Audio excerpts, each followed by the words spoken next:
So let us rejoice, for we are young and free, with gold and soil and wealth for toil.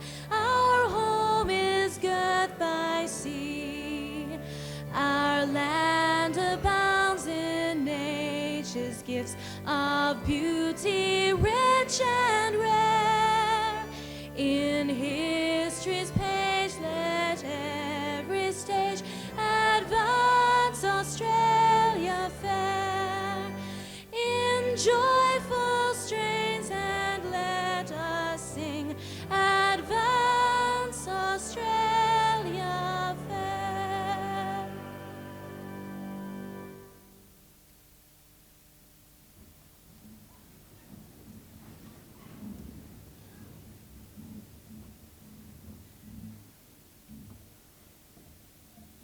Vice-Chancellor, fellow council members and staff of the university, diplomats, graduates, ladies and gentlemen, it's customary for the university and its guests to gather as a body for the presentation of awards to its graduates.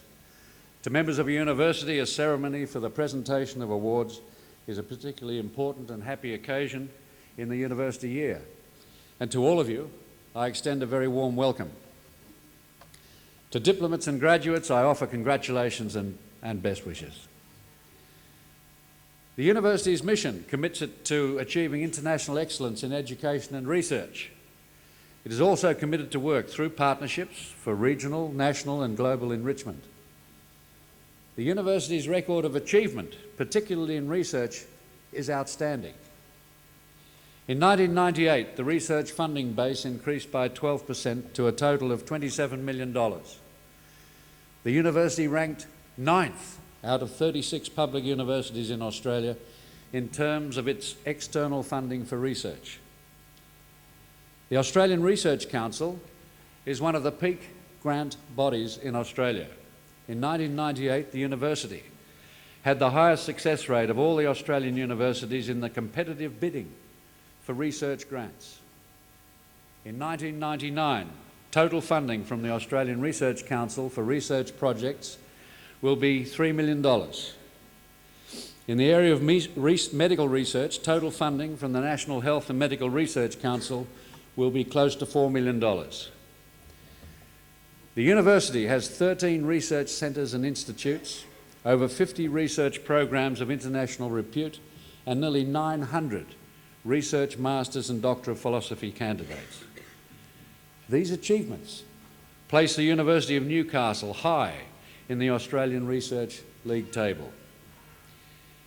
It is an exceptional performance across all faculties and reflects the quality of the research being conducted by our university staff. More generally, these achievements are also significant because good research and research outcomes feed into the content and currency of teaching. Graduates of the University of Newcastle can therefore be confident that the curriculum that they have studied reflects cutting-edge technologies. Education today is about the acquisition of lifelong learning skills. I believe that the awards to be presented to our diplomats and graduates today will qualify them to make significant contributions in the local, national, and in the case of some of you, no doubt, the international community. I take this opportunity to remind those receiving their testaments today that as diplomats and graduates of the university, you automatically become members of Convocation, joining more than 45,000 other graduates with an opportunity through elected representatives to become involved in the governance and the development of your university. I now call on the Dean of the Faculty of Medicine and Health Sciences to present a diplomat and graduates from that faculty.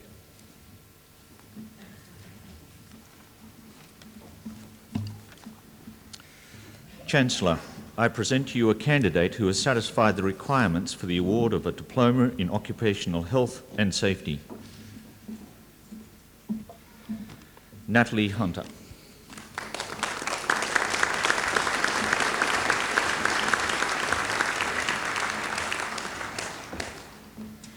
Chancellor, I present you graduates of the degree of Bachelor of Applied Science, Consumer Science.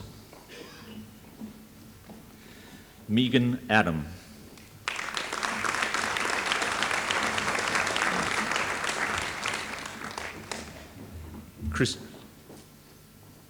Christine Booth.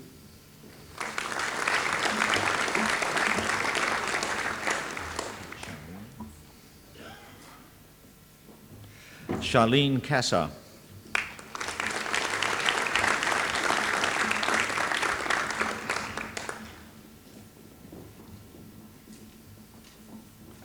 Tennille Coleman.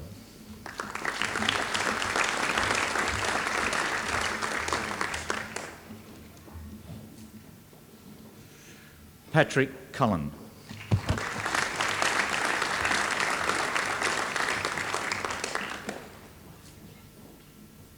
Byron Day.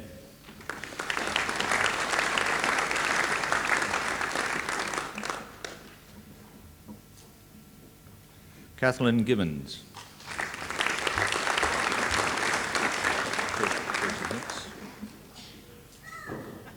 Jason Hicks.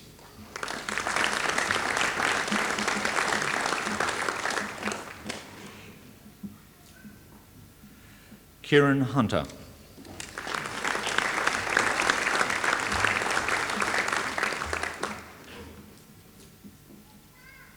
Emma Jewish.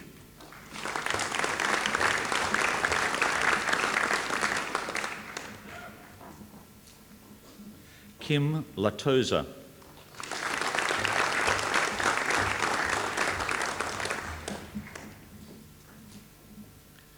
Sarah Jane Lobb.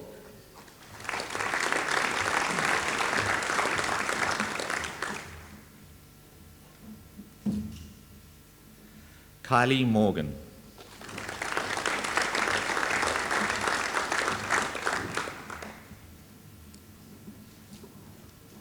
Olivia Newcomb.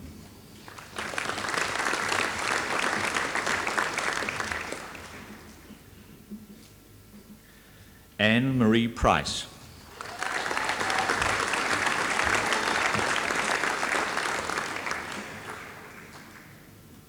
Nicole Rolls.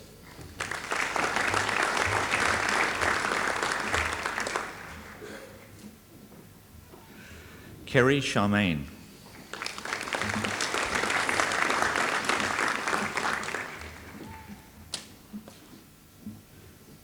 Janie Slee.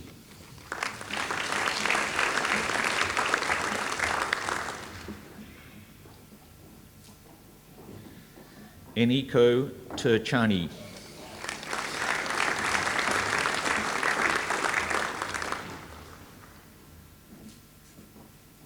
Emma Rachel Turnidge. Sorry.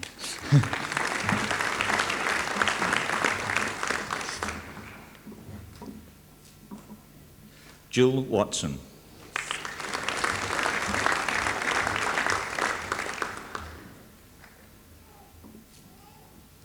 Faye Wombwell.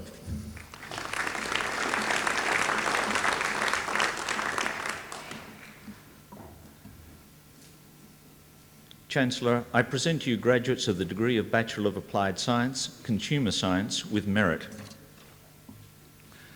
Marguerite Cooey.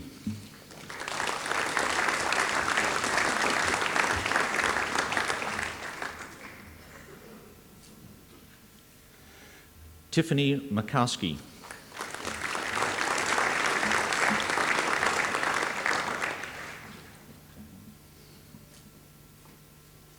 Jacqueline Moss.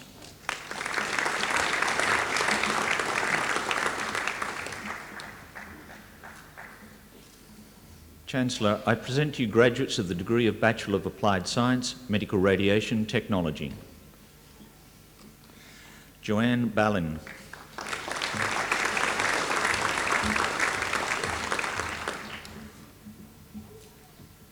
Claire Benson.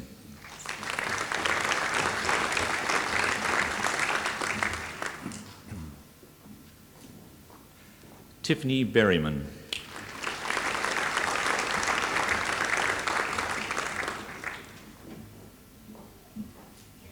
Rebecca Brent.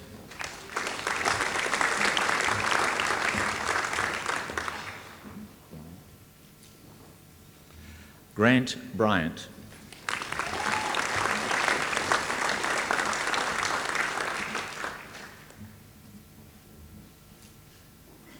Scott Cullen.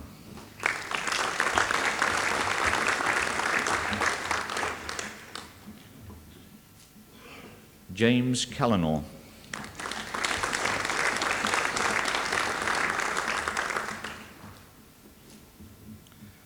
Natalie Clifford.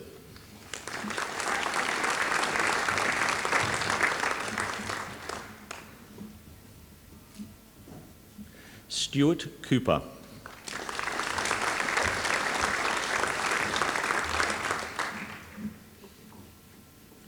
Melissa Crack.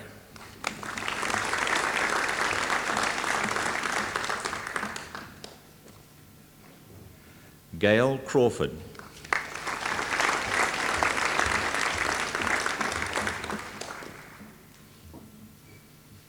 Jodie Cunningham.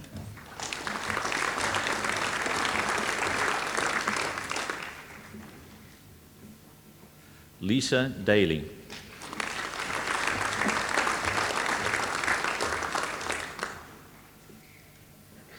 Kim Drakeford.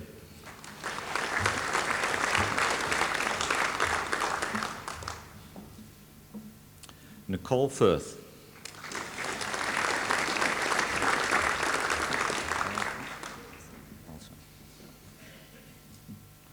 Elsa Gestia.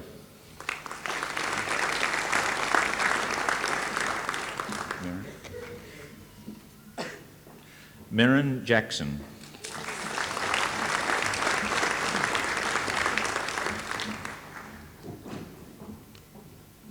Jane Kemble.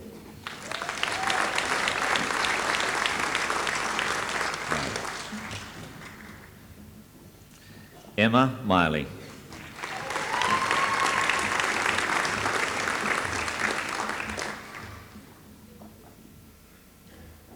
Andrew Milne.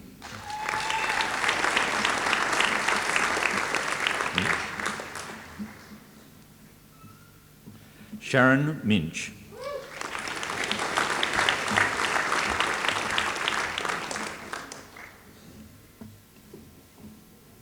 Stephanie Pierce.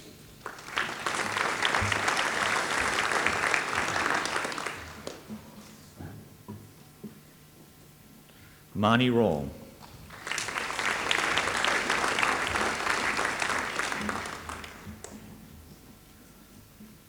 Vanessa Roberts.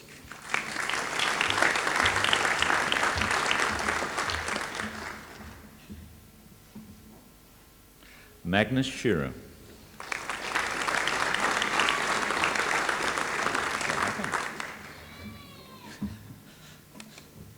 Jamie Shields.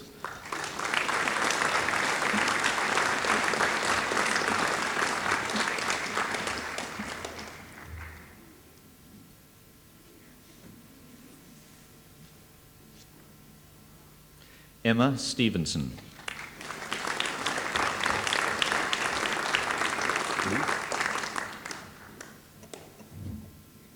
Leith Vaughan.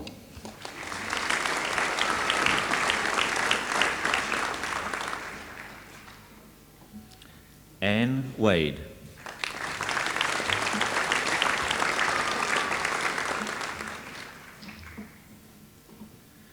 Nathan Wiebeck.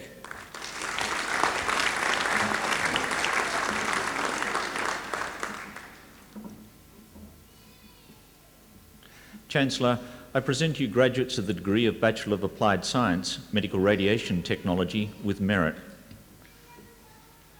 Leanne Bailey.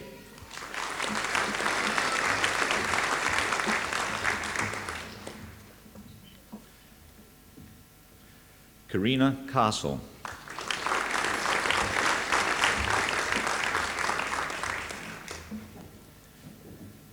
Beth Hartley.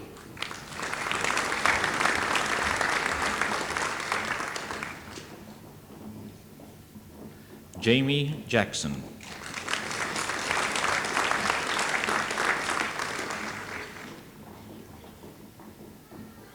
Holly Kilmurray.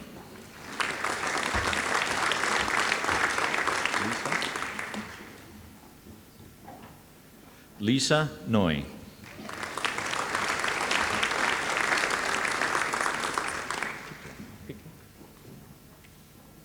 Peter Andrew Pickler.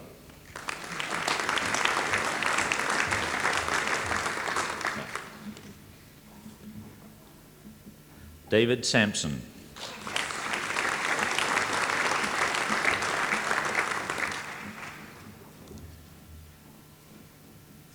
Emma Taylor.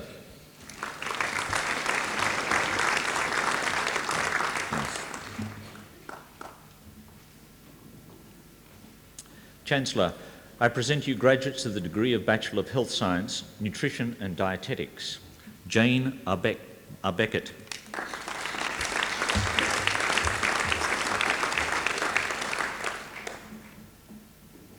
Karen Boardman.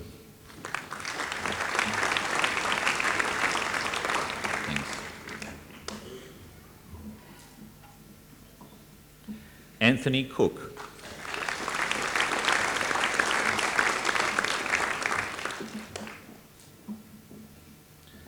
Andrew Davison.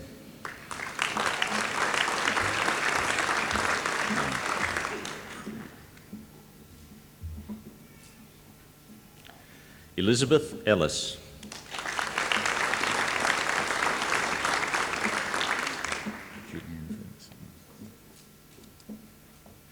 Julianne Ferguson.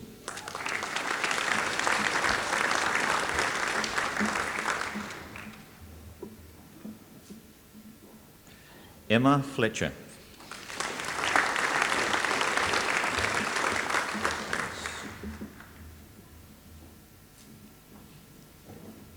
Alison Fraser.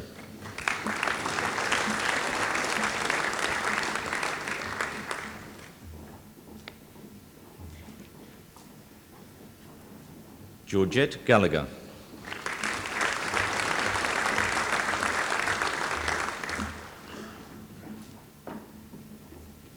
Michelle Greenwood.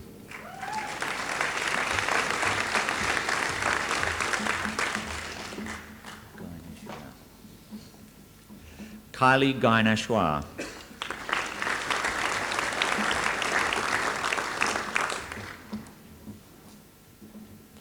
Karen Johnson.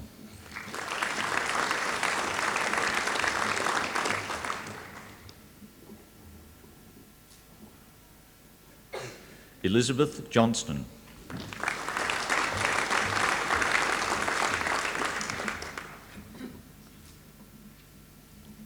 Lindy Joinson.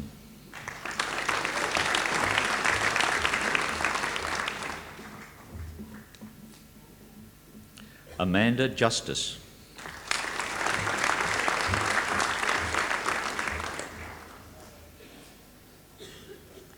Karen Lawson.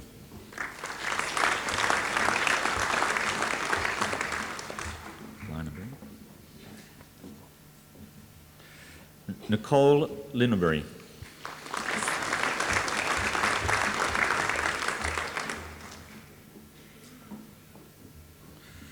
Susan Longmuir.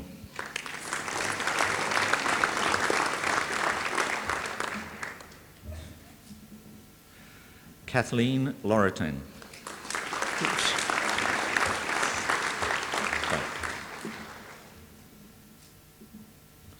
Alison Lorraine.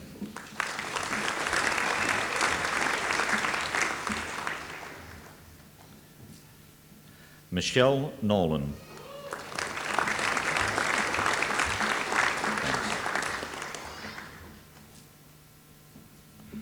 Rachel Sutherland.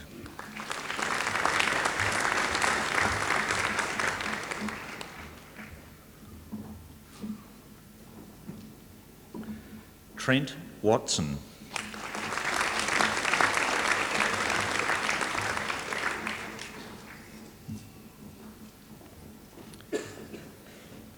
Melissa Woods.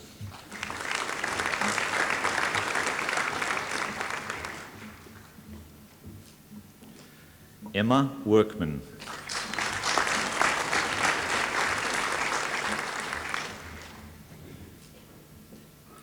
Chancellor, I present you graduates of the degree of Bachelor of Health Science, Nutrition and Dietetics with honours.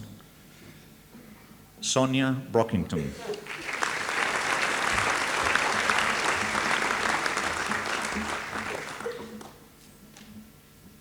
Michelle Powers.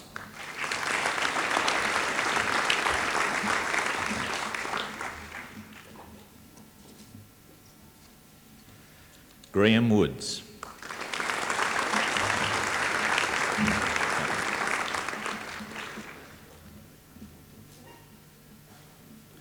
Chancellor, I present you graduates of the degree of Bachelor of Health Science, Occupational Therapy. Stephanie Anning.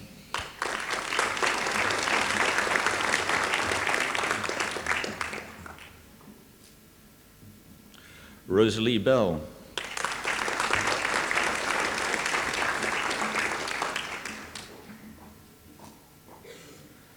Brooke Butilia.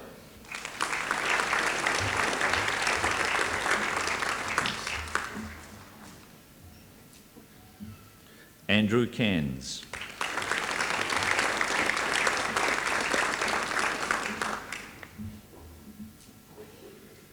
James Creasy.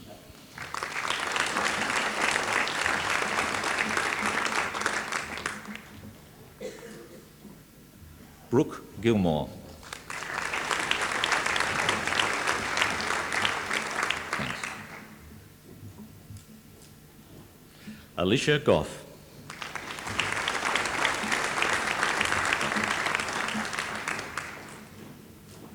Stephanie Hewitt. Oops.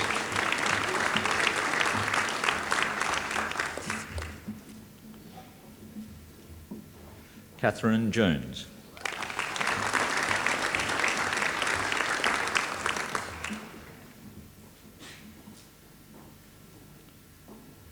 Angela Lewis.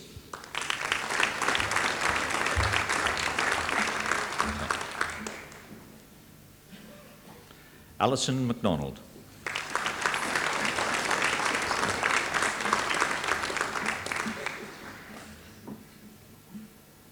Fiona McIntosh.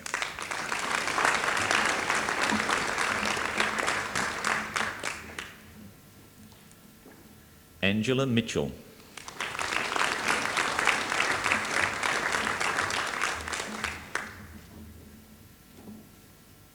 Nicole Moynihan.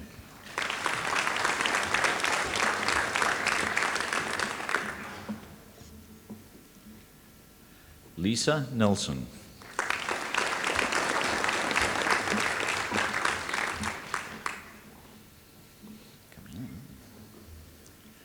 Jasmine Price.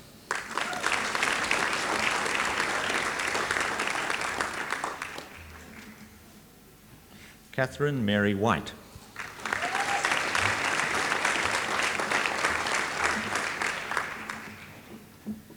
Leanne Wingrove.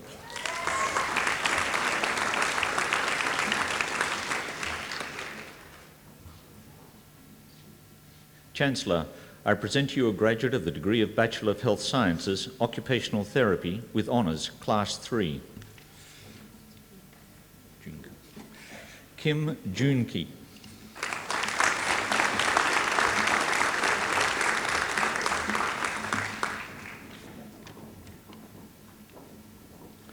Chancellor, I present you graduates of the degree of Bachelor of Health Science, Occupational Therapy with honours, Class 2, Division 1.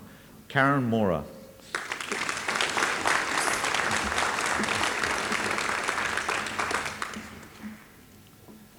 Peter Proctor.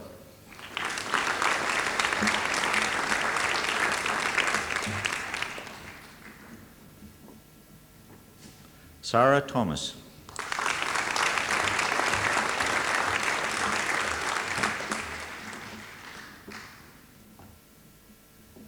Chancellor, I present you graduates of the degree of Bachelor of Health Science, Occupational Therapy with honours, Class 1, Nicole Curran.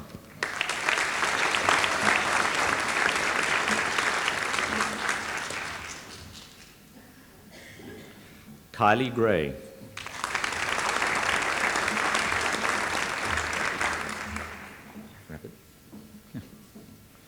Renee Rabbit.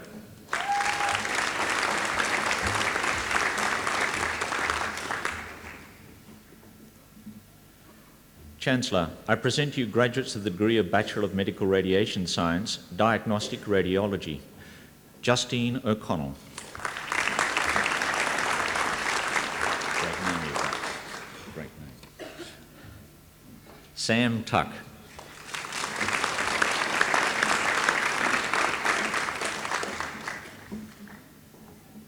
Chancellor, I present to you graduates of the degree of Bachelor of Medical Radiation Science with honours, Class 2, Division 1. Nikki Rudd.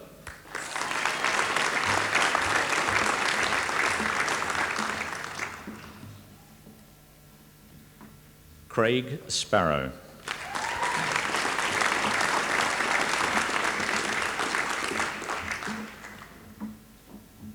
Chancellor, I present to you a graduate of the degree of Bachelor of Medical Science with honours, Class 2, Division 1, Cho Saw Win.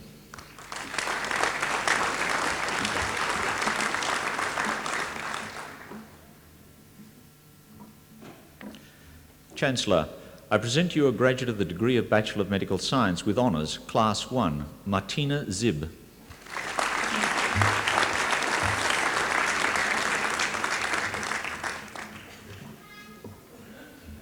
Chancellor, I present to you graduates of the degree of Bachelor of Medicine, Louise Addison Drinkwater.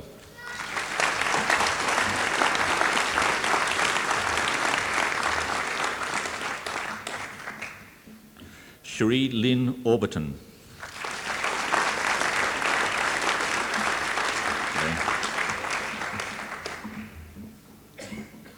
Jonathan Ball.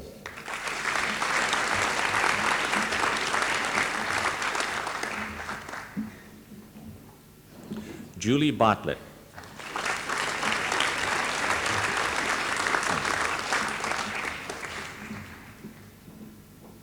Sarah Bailey.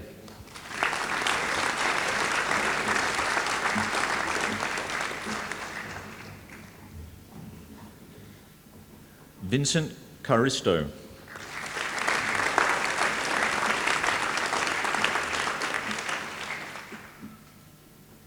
Josephine Carpenter.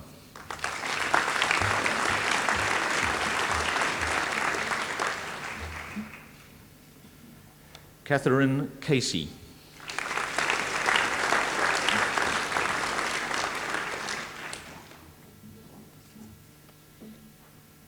Nadia Chami.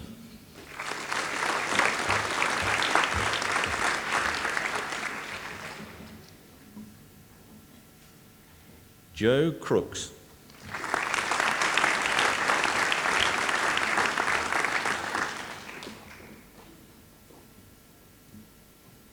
John Kerner.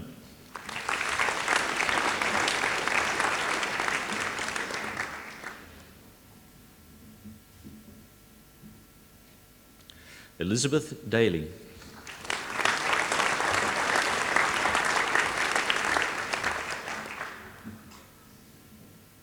Gordon Elliott.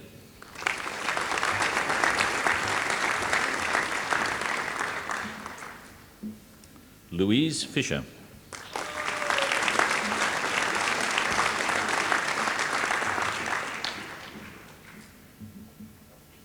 Simon Ford. Good day. Andrew Hart.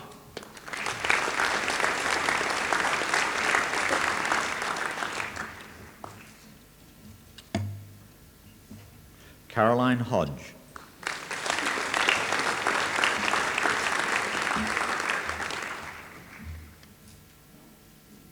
Melinda Jamison.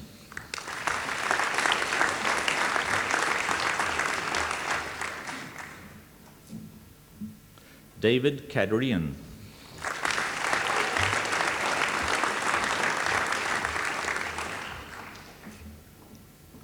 Stephen Kelly.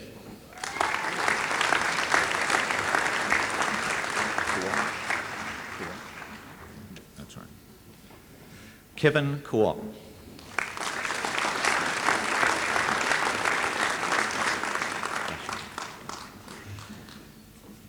Edward Ralph Lasseray.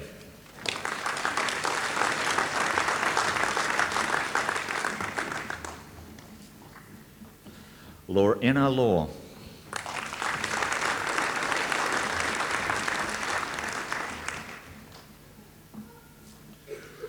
Nadia Lewis.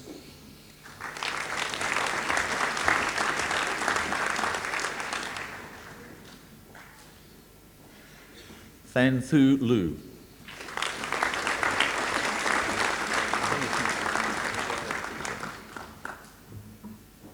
Matthew McGarry.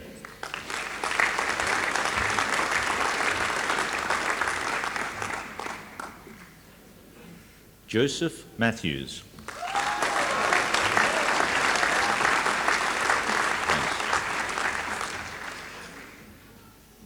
Anna MacDonald.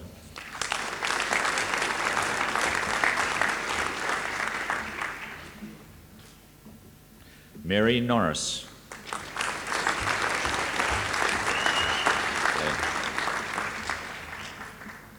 Robert North.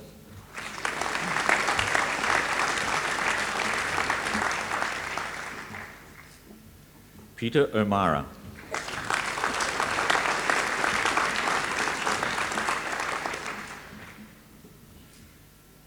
Sean O'Neill.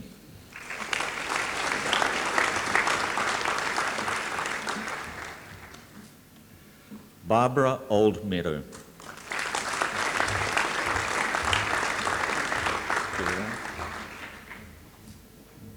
Darren Piera.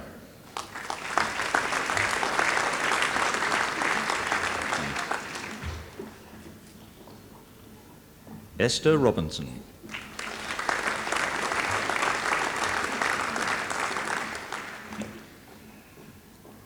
Andrew Roxburgh. Well done.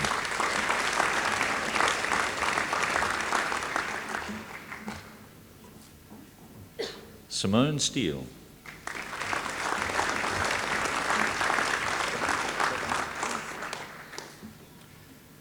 Jennifer Wu Sweatman.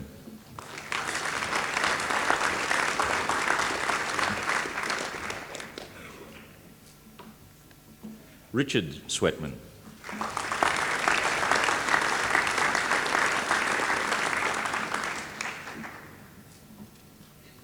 Joanne Tang.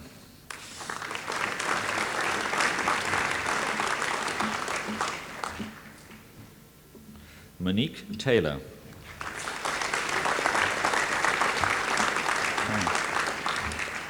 Wendy Terry.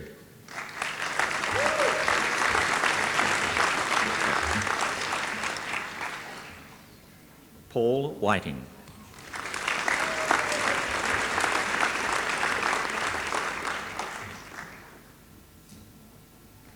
Gary Willis.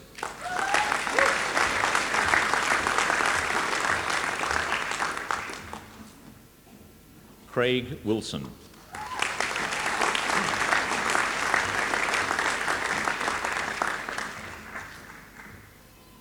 Ray Whaley.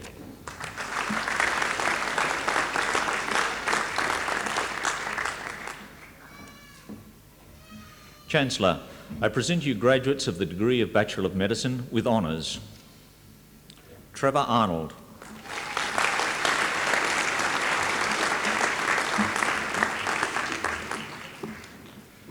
Sterling Carson.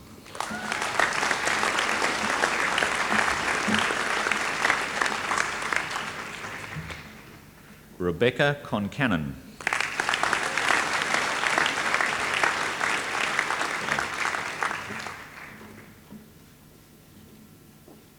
Nicholas Fletcher.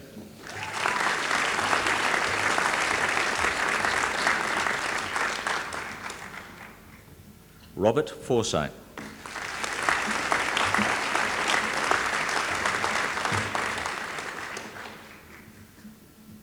Michelle Geary.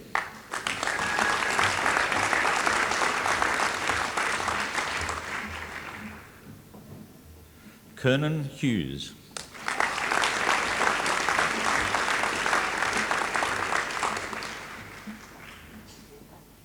Jonathan Saman.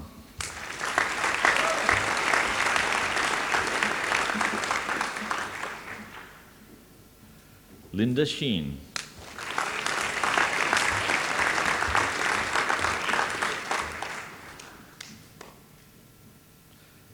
Kylie Snook.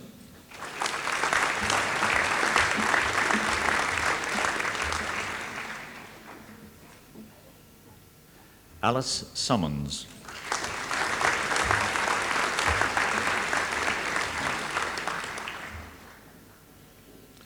Donna Weatherspoon.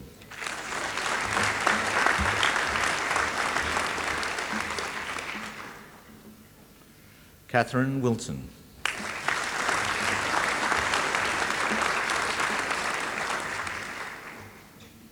Chancellor, a university medal may be awarded to a candidate who has achieved first-class honours and displayed outstanding ability. In assessing ability, the graduate's record throughout the whole degree course is taken into account. In addition to achieving consistently high grades and a total absence of failures, the graduate must have completed at least half of their degree requirements at this university. Chancellor, I present you a graduate of the degree of Bachelor of Medicine with Honours and the University Medal, Joe Cowan.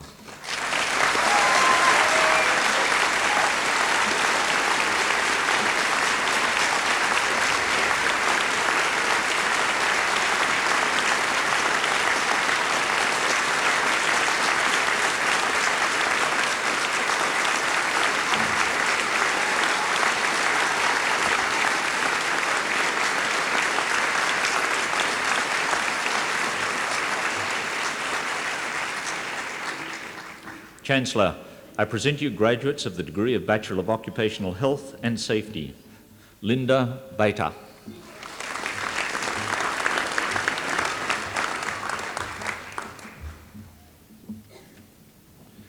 Raymond Bates.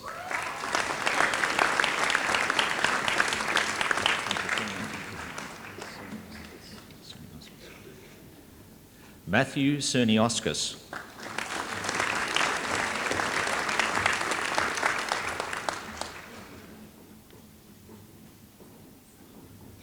Walter DiMarchi.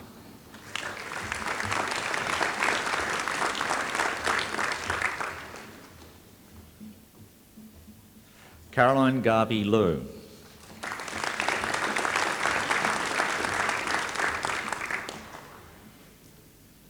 David Grant.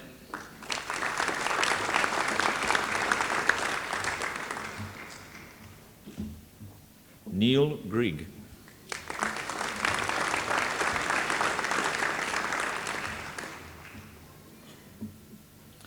Craig Harcombe.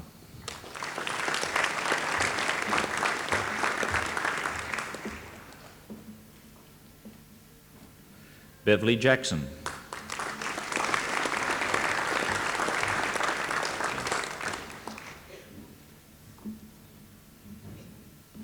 Sandra Jenkins.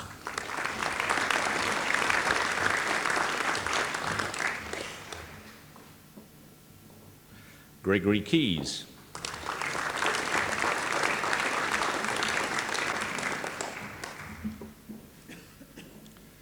Darren Lane.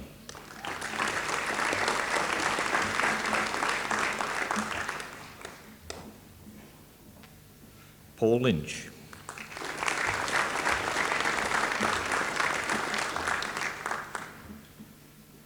Ian MacDonald.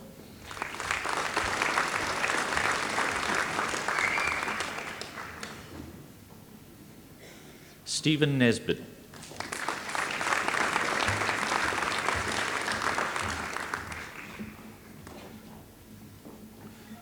Gary Petritsky.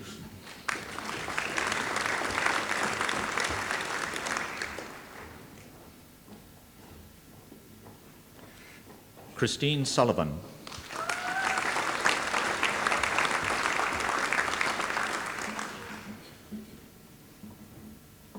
Lynn Towns.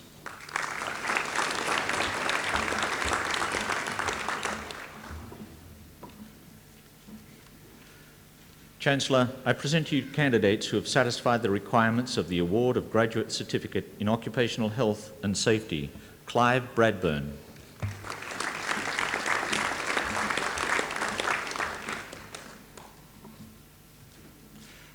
Catherine Dugas.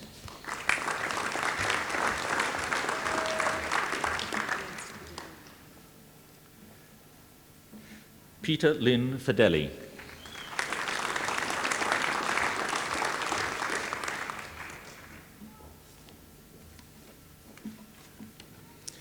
Gregory Fraser.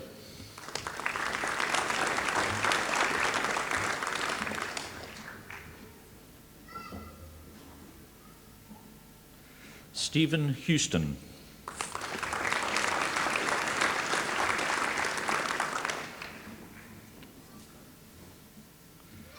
Chancellor, I present you a graduate who has satisfied the requirements of the award of Graduate Certificate in Population Health, Leanne Mullen.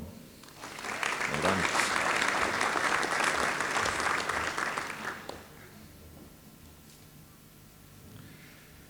Chancellor, I present you a candidate who has satisfied the requirements of the award of Graduate Diploma in Clinical Epidemiology, Stuart Davidson.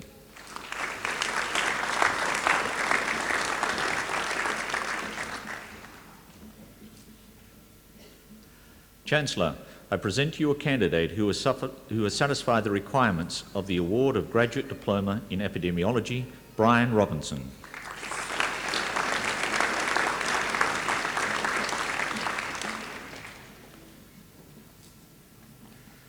Chancellor, I present you candidates who have satisfied the requirements of the award of Graduate Diploma in Genetic Counselling, Robin Leanne Ryan.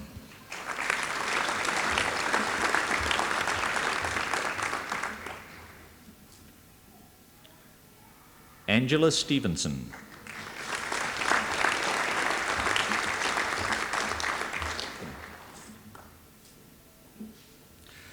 Chancellor, I present you candidates who have satisfied the requirements of the award of Graduate Diploma in Health Promotion, Claire March.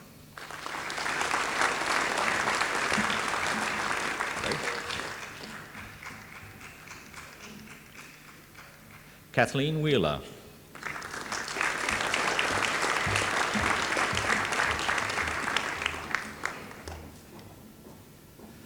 Chancellor, I present to you a candidate who has satisfied the requirements of the award of Graduate Diploma in Health Science, Clinical Drug Dependence Studies, Kerry Lawrence.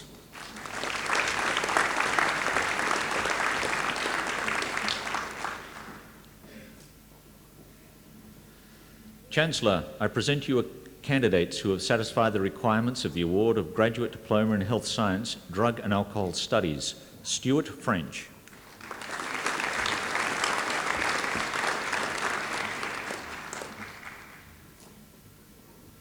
Oysen Friel.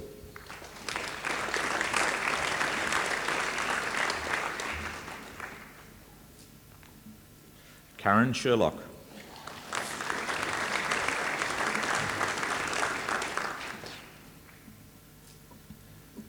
Chancellor, I present you candidates who have satisfied the requirements of the award of Graduate Diploma in Health Sciences, Women's Health, Fiona Campbell.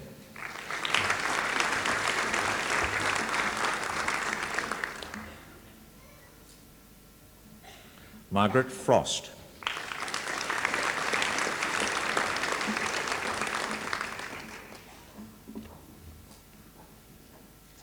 Diane Sinclair.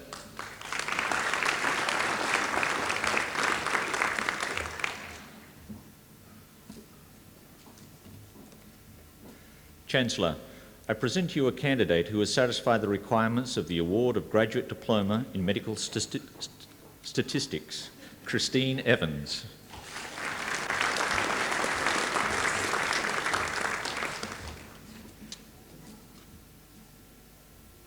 Chancellor, I present you candidates who have satisfied the requirements of the award of Graduate Diploma in Occupational Health and Safety, Peter Butt.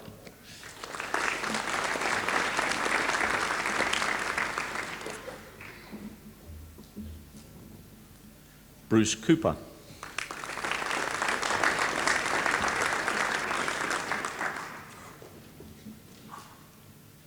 Lynn Hart.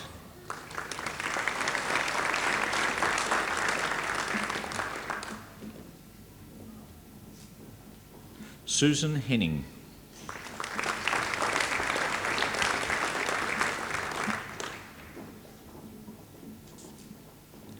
Elizabeth Kostopoulos.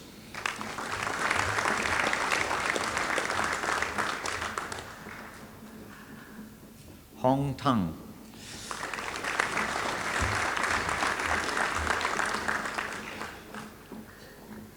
Bradley Whittaker.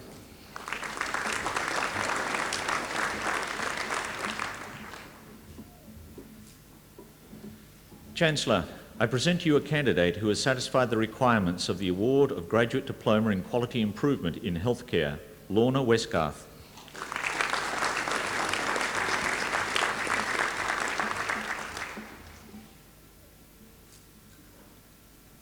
Chancellor, I present you graduates of the degree of Master of Health Science, Women's Health, Julie Holliday.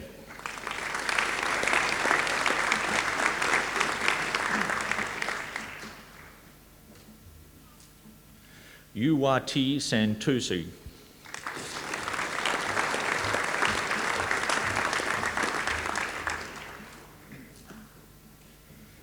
Chancellor, I present you graduates of the degree of Master of Medical Science, Clinical Epidemiology, Peter Klein.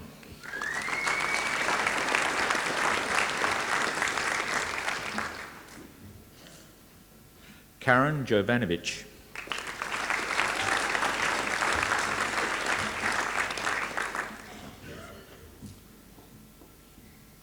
Chancellor, I present you graduates of the degree of Master of Occupational Health and Safety, Tiffany Heathcott.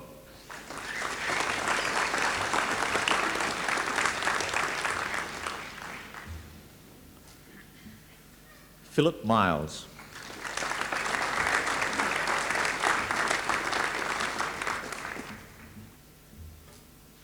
Chancellor, that concludes the presentation of diplomat and graduates from the Faculty of Medicine and Health Science.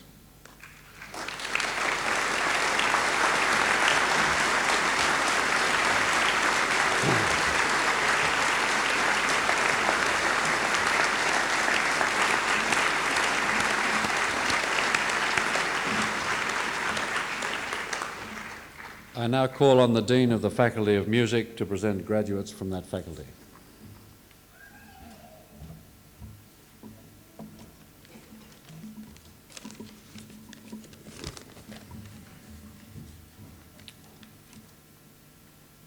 Chancellor, I present to you graduates of the degree of Bachelor of Music. Andrew Chubb.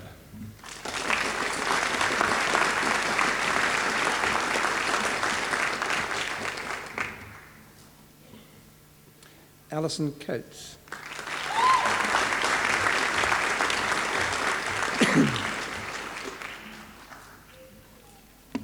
Melissa Coleman.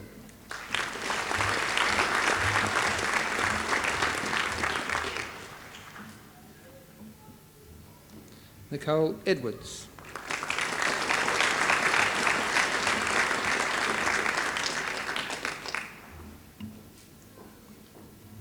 Nicola Garrett.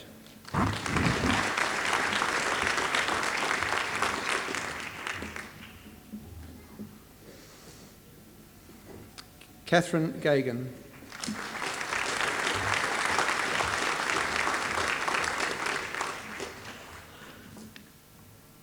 Michelle Harrison.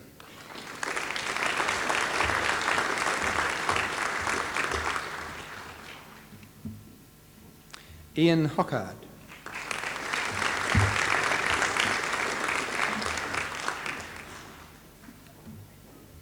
Alison Hurt.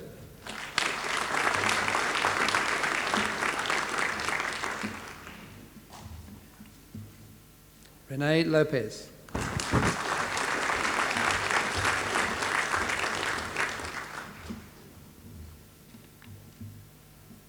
Sharmini Manikam.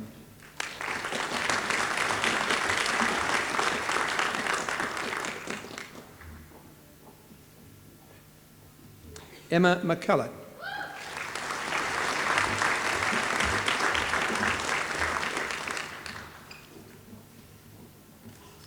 Mojana Mladenovic.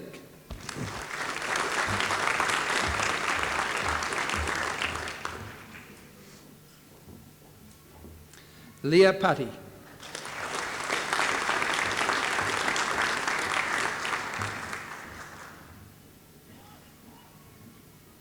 Beth Porter.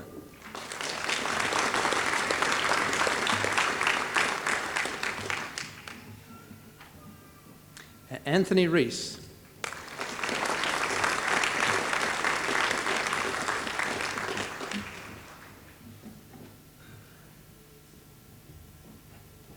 Sophia Ree.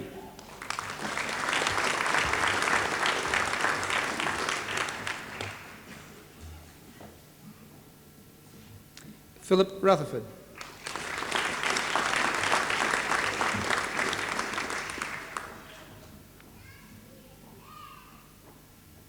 Simon Sung.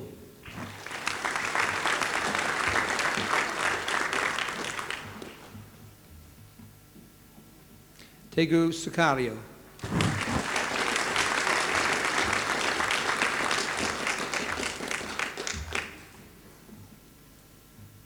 Chancellor, I present to you a graduate for the award of the combined degrees of Bachelor of Music and Bachelor of Computer Science. This graduate has studied for both awards simultaneously. Adam Summers.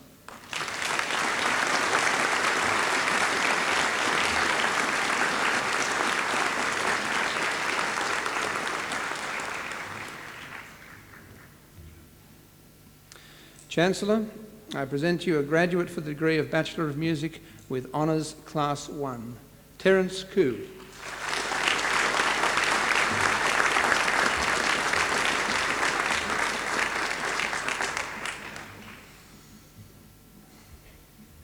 Chancellor, I present to you graduates for the degree of Master of Music, Gregory Archer.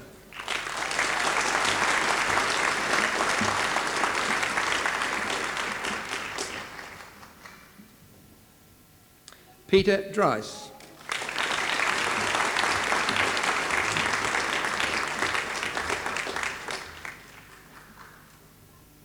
Jeanette Kwok.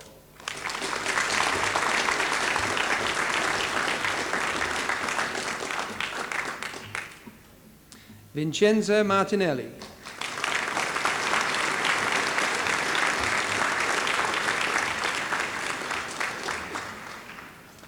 Chancellor, that concludes the presentation of graduates from the Faculty of Music.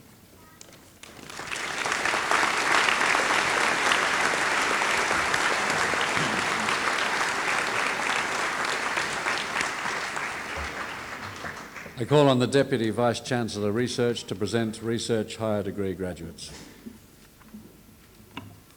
Chancellor, I present to you a graduate of the degree of Master of Medical Science, Community Medicine and Clinical Epidemiology. I present to you Michael Philip Staff, Bachelor of Medicine and Bachelor of Surgery at the University of Sydney.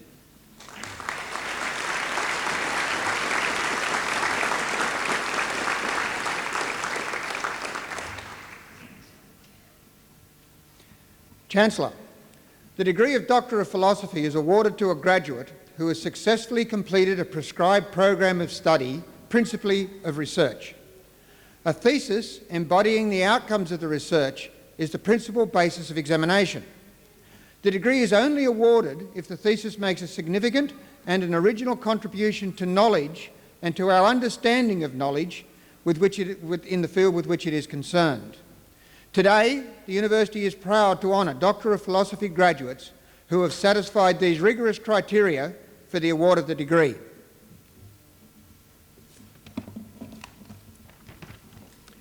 Chancellor, I present to you Dr. Virasak Chongsu-Vivatwong, Doctor of Medicine of Mahadon University. Dr. Chongsu-Vivatwong's thesis is entitled Neonatal Tetanus in Southern Thailand .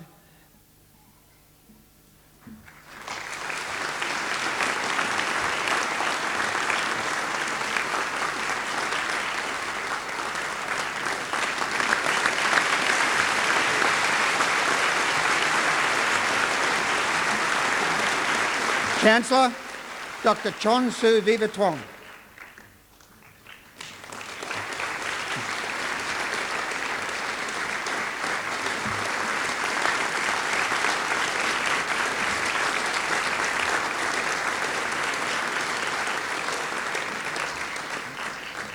Chancellor, I present to you Benjamin John Curry, Bachelor of Science of this university.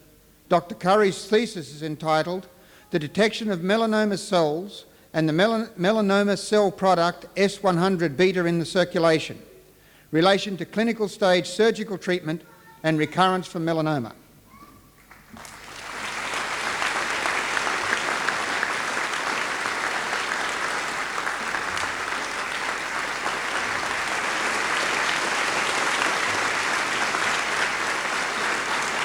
Chancellor, Dr. Curry.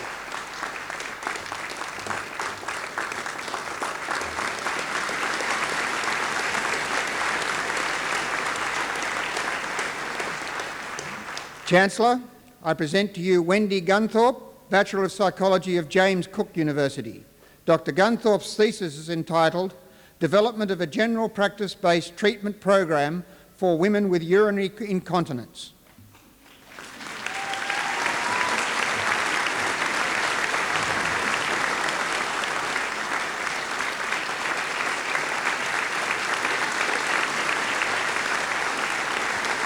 Chancellor, Dr. Gunthorpe.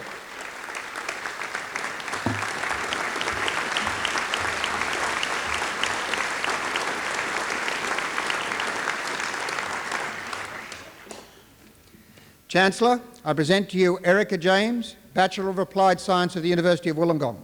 Dr. James' thesis is entitled A Strategy to Improve School-Based Health Promotion, a case study in smoking prevention.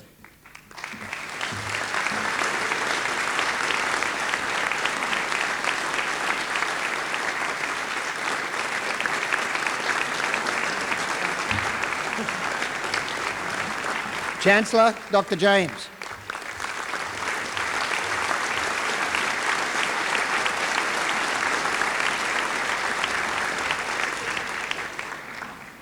Chancellor, I present to you Stephen McElveen, Bachelor of Science at the University of New England. Dr. McElveen's thesis is entitled Reflex Control of the Bronchial Circulation.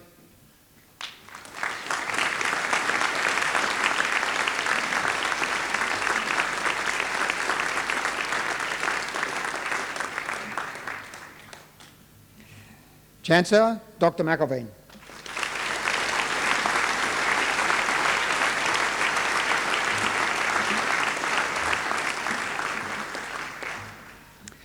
Chancellor, I present to you Marilyn Rowley, Bachelor of Arts at Flinders University. Dr. Rowley's thesis is entitled Evaluation of Team Midwifery Care in Pregnancy and Childbirth, a randomised controlled trial.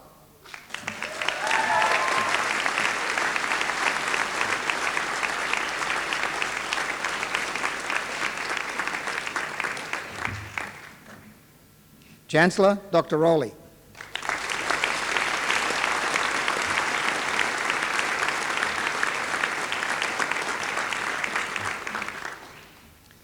Chancellor, I present to you Anthony Shakeshaft, Bachelor of Arts at Macquarie University and Master of Arts at the University of Sydney.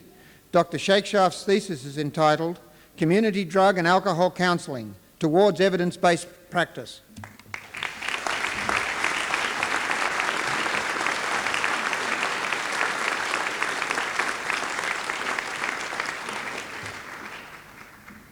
Chancellor, Dr. Shakeshaft.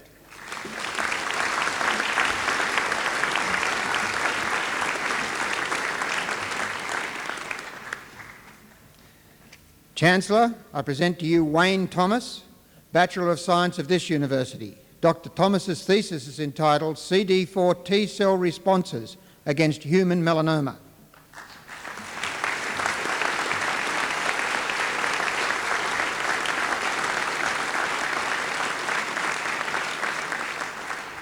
Chancellor, Dr. Thomas.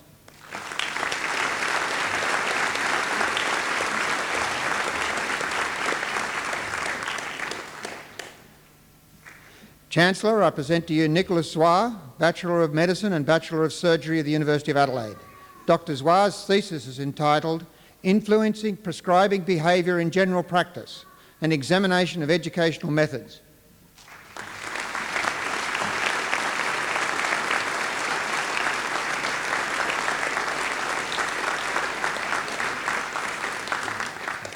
Chancellor, Dr. Zwar.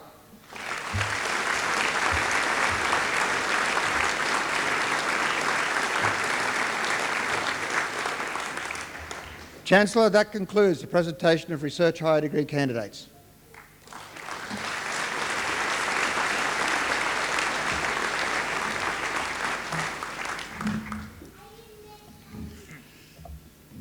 We'll now have a musical interlude presented by the Faculty of Music's Trombone Ensemble. They will play Recitative and Fugue by Patrick McCarty.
Chancellor, ladies and gentlemen, it gives me great pleasure to invite Professor Robert Burton to deliver the occasional address. Professor Burton is the current Director of the Anti-Cancer Council in Victoria. He is also a Professor in the Department of Public Health and Community Medicine at the University of Melbourne and an Honorary Professor of Surgery at Monash University. Professor Burton's research interests are in the genetics and cellular immunology of cancer and the epidemiology and behavioural science of cancer control, with a particular interest in melanoma.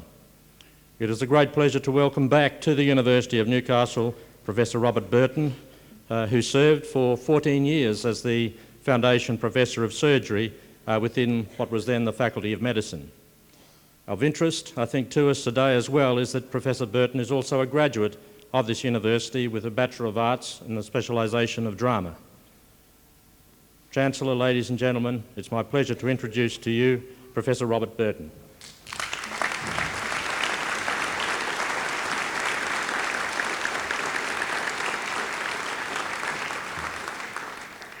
Chancellor, Vice-Chancellor, members of Council, staff of the University, graduates and their guests, salut. I've called my casual address today Il Trittico. This was an opera written by Puccini in the late 19th century, and it consists of 3 one-act operas, only one of which is performed much today, Gianni Schippi. It's a comic opera which includes the wonderful soprano aria, O mia babino cara, O my beloved father. All of you who heard Dame Kiri Tikanoa sing it during the film Room with a View would recognise it instantly, I'm sure. Well, Il Trittico means a trippage, and so for my occasional address, I thought I would tell you 3 stories. My first story concerns the definition of human intelligence. After I had finished my PhD in Melbourne in 1977, I worked at Harvard University for 4.5 years, and a very interesting couple became our friends. Professor George Valiant was a professor of psychiatry at Harvard University, and he had married an Australian social worker, Carolyn Officer Brown. Now, Carolyn was the daughter of the cardiac surgeon Officer Brown, who had introduced open heart surgery to Victoria in the late 1950s and early 1960s. George Valiant was also the current director then of something called the Grant Study. Only in America could something like the Grant Study occur. It has to be one of the greatest academic conceits of all time. In the late 1930s, a Harvard man called Grant died and left millions of dollars to Harvard University to set up a study to discover what greatness in human life really was. Grant considered that the Harvard man, there were no Harvard women then, women were not admitted to Harvard College for another 2 decades. He considered that the Harvard man epitomised all that was best in the human race, and so by close study of the Harvard man, one might discover how we could better our kind. So the Grant Study came into existence. 2 successive years of entrance into Harvard College during the Second World War agreed to be studied for the rest of their lives. They underwent numerous psychological tests and interviews, and these continued down the years. When I met George Valiant, he was the 3rd director of the Grant Study. It was in 1977, and so it had really only had 3 directors in about 40 years. Furthermore, he had just written a book on the long-term follow-up of these Harvard men called Adaptation to Life. George was a psychoanalyst, as are all the influential psychiatrists in Boston. You simply can't get anywhere in Boston in psychiatry, or in New York for that matter, unless you have trained as a psychoanalyst. It's worth noting that Boston and New York were the first 2 cities in the world where Freud's teachings were accepted after Vienna itself. I personally am a great critic of psychoanalysis and very much in accord with the Nobel laureate Sir Peter Medawar, who in his collection of short stories called Pluto's Republic, not Plato's Republic, wrote a piece which goes to the heart of the problems of psychoanalysis called The Evils of Psychiatry. I'll say no more. There are, however, 2 things which I think the psychoanalysts got right, or probably got right. One of them is the meaning of romantic love. That love at first sight, first kiss, that eyes across a crowded room love, which isn't just simply lust. For Freud, it is pure narcissism. You're instantly in love with your own reflection, and that's why it's all so intoxicating. In that person you see physical and other pointers which really create a mirror for yourself. You might get some sense of that in a quote from Freud on humour. Like wit and the comic, humour has a liberating element. It's the triumph of narcissism, the ego's victorious assessment of its own invulnerability. Well, I'll come back to humour later. The other is the psychoanalytic framework, which considers that humans go through 3 stages of personality development. The first is the terrible twos, which is gross immaturity and psychosis. So if you behave like a 2-year-old when you're an adult, you're a psychotic. The teenager years are the neurotic years. So if you behave like a self-centred, self-referencing, revolting teenager for the rest of your life, then you're neurotic. Full adult maturity is reached when the qualities of altruism and humour dominate your personality. This apparently seems to have been recognised well before Freud. Proverbs 17:22 states, "A merry heart does good like a medicine, but a broken spirit dries the bones." In any event, George Vaillant reviewed the Grant study men in the light of this psychoanalytic framework, how many were psychotic, how many were neurotic, and how many had attained adult status. These were men who came from wealthy families. They were born with a silver spoon in their mouths, and one might have expected that they would have had a golden ride through life. Yet life had dumped on them the way it dumps on everybody, in the same way it has probably dumped on a number of people in this room, and the way it will eventually dump on you all. So these Harvard men had been divorced, they'd become alcoholic, their careers had crashed, they'd been ruined, some had suicided, and they had recovered. What George considered was that the Harvard men had recovered somewhat more quickly than he would have expected. They had adapted better. So adaptation to life is what George Vaillant posited as the meaning of intelligence. Now, I believe this is the very real truth. By that definition, Mick Jagger is a genius and Shane Warne is a genius. So also are Luciano Pavarotti, Kerry Packer and many others, but not perhaps Bill Clinton. We hear a lot today about getting back to basics in education, the 3 R's, reading, writing and arithmetic. There should really be 6 R's, shouldn't there? Reading, writing, arithmetic, resilience, reasoning and relationships. Well, what do IQ tests measure? No one knows. Those of you who glanced at this January's Scientific American will have read that Flynn's effect has destroyed much of the proposed genetic basis for IQ testing. Jim Flynn is a noted New Zealand academic. He is also an expatriate American civil rights worker who became very interested in reported racial differences in intelligence revealed by IQ tests in the United States. He has studied IQ scores in many countries for all of this century and has found that IQ scores have been rising all over the world for most of this century, no matter how you test them. And this seems to be pretty much independent of education. This, I think, is damning evidence that IQ tests are only measuring environmental factors. And so what do IQ tests measure? They measure what IQ tests measure. The true measure of intelligence is how well you adapt to life. And with that goes some imagery. We are all leaves blown by the wind of life. Don't chain your leaf to a log of entitlement. You are what you will earn yourself to be and how well you adapt. There's no automatic entitlement to anything. My second story really concerns self-esteem. I think I should start with a pithy statement that whether you like it or not, every day of your life you're fighting a battle for your self-esteem, whether you know it or not. It's not really possible to love and respect others if you do not love and respect yourself. Remember what Oscar Wilde said about a cynic. The cynic knows the cost of everything and the value of nothing. Your relationships will outlive your careers. Collaboration, trust and honesty are the pathways to an enjoyable life and an enjoyable home life. Coercion, cruelty and destructive criticism are the pathways to misery. So when you get up in the morning, try and love yourself, and then that day you will probably be lovely to others. And to illustrate this, I thought I'd read part of a eulogy which was given on the retirement of Max Cook, who was the Professor of Medicine and head of the Conservatorium in Melbourne. The eulogy was delivered well over a decade ago. Max Cook was renowned really for his altruism and his particular encouragement of young people to love music and to pursue a career in music. As part of this eulogy, which occurred at a time of the entrepreneurial crashes and everything that happened in the late 80s, part of this eulogy said the following: "We now live in an age where, at least in the marketplace, greed, money and power seem to have become the new religions, having replaced any kind of spiritual, moral or humanist values.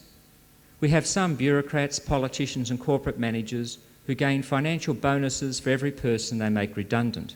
We have some others who, after having decimated anything decent in the organisations they work for, having run the finances into the ground, then take a golden handshake and move on to wreak havoc on the next unsuspecting entity. We have an ever-widening gap plunging to new depths of obscenity between the haves and the have-nots.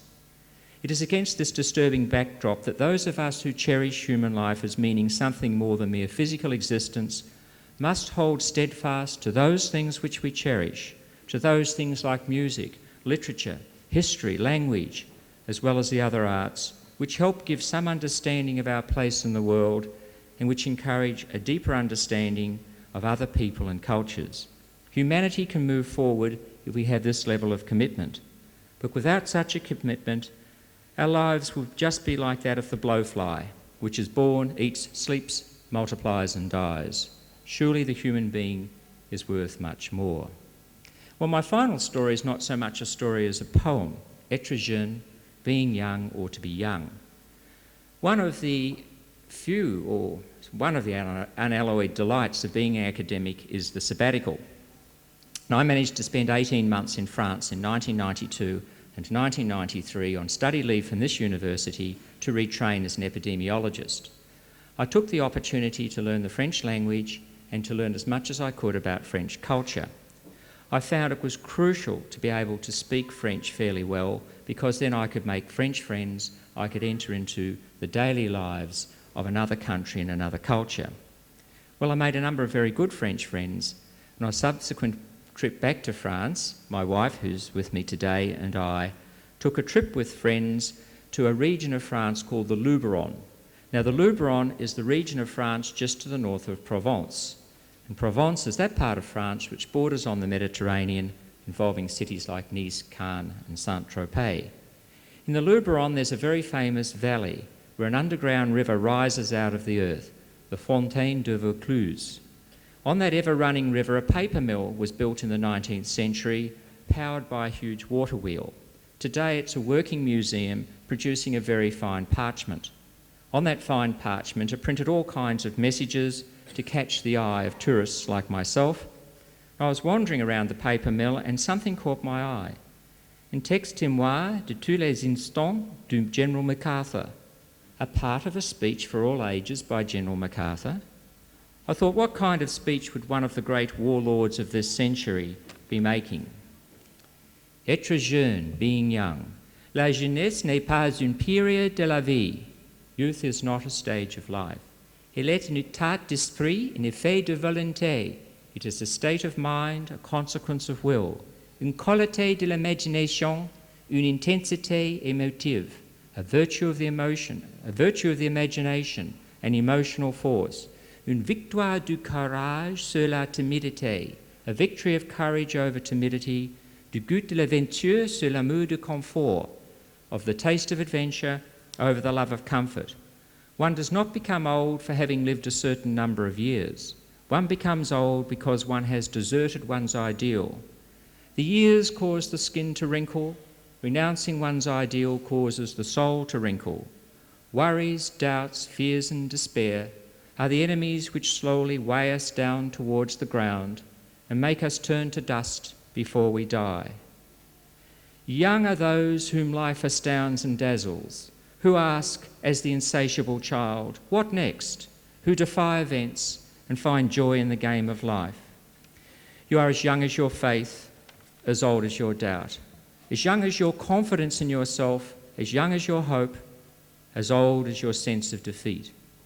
Vous resterez jeune tant que vous serez réceptif. You will remain young as long as you remain receptive. Receptive à ce qui est beau et bon et grand. Receptive to what is beautiful, good and great. Receptive au message de la nature de l'homme et de l'infini, receptive to the messages of nature, of humankind, and of infinity. Well, I must end my triptych here. N'oubliez jamais, never forget, your leaves blown in the wind. Bonne chance, adaptez-vous bien, good luck, adapt well, au revoir.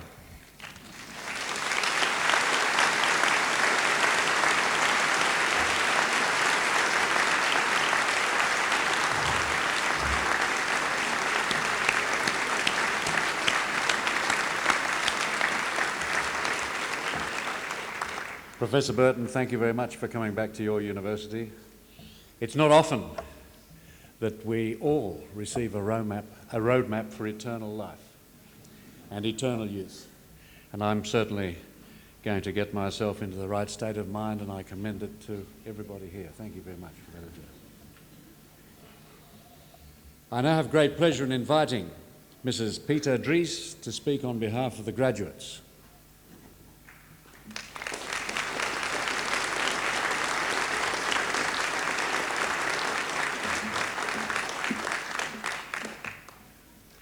Chancellor, Vice-Chancellor, members of the University Council and staff of the University, fellow graduates, ladies and gentlemen. Last week, in anticipation of today's ceremony, a very kind but somewhat sarcastic friend of mine sent me a humorous congratulatory card. The front cover of this card depicted a small group of rather uneasy-looking young graduates who, having received their testamers, were one by one equipped with parachutes and promptly pushed out of an aeroplane. To many of my fellow graduates, this scene may appear to illustrate only too well the dark, obscure world known as life after university. Having completed our degrees, most of us will be leaving behind the different aspects of our student existence. In regard to our academic life, we are leaving the security of being in either first, third or fifth year and knowing what is exactly required of us to progress further. We are losing the ability to be able to consult our lecturers on the seemingly incomprehensible problems which we may encounter in our studies. In regard to our social life, we are also leaving the security of close friendships shared on a day-to-day basis, which have been enhanced by the important social events in the university calendar.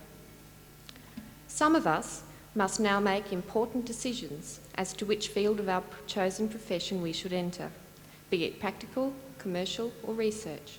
Some of us will be facing the elusive art of mastering the job interview.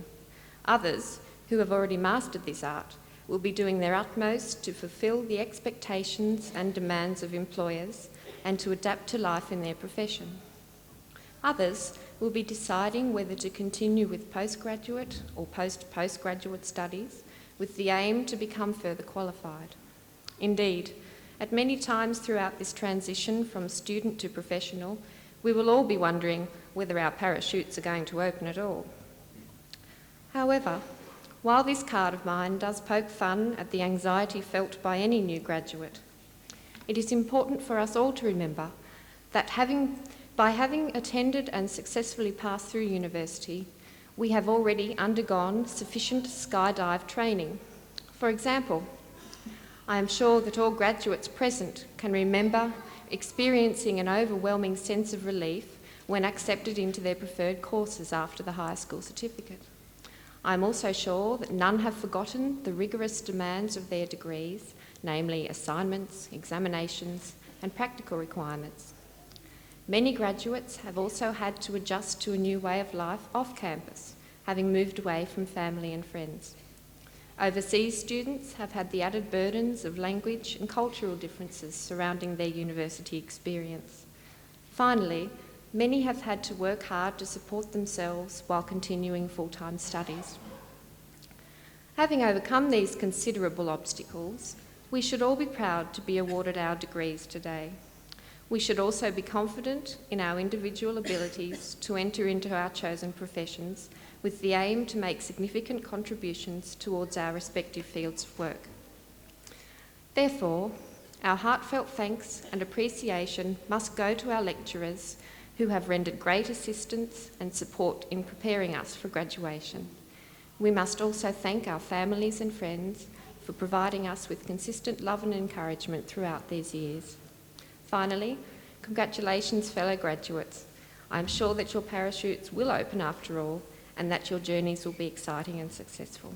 Thank you.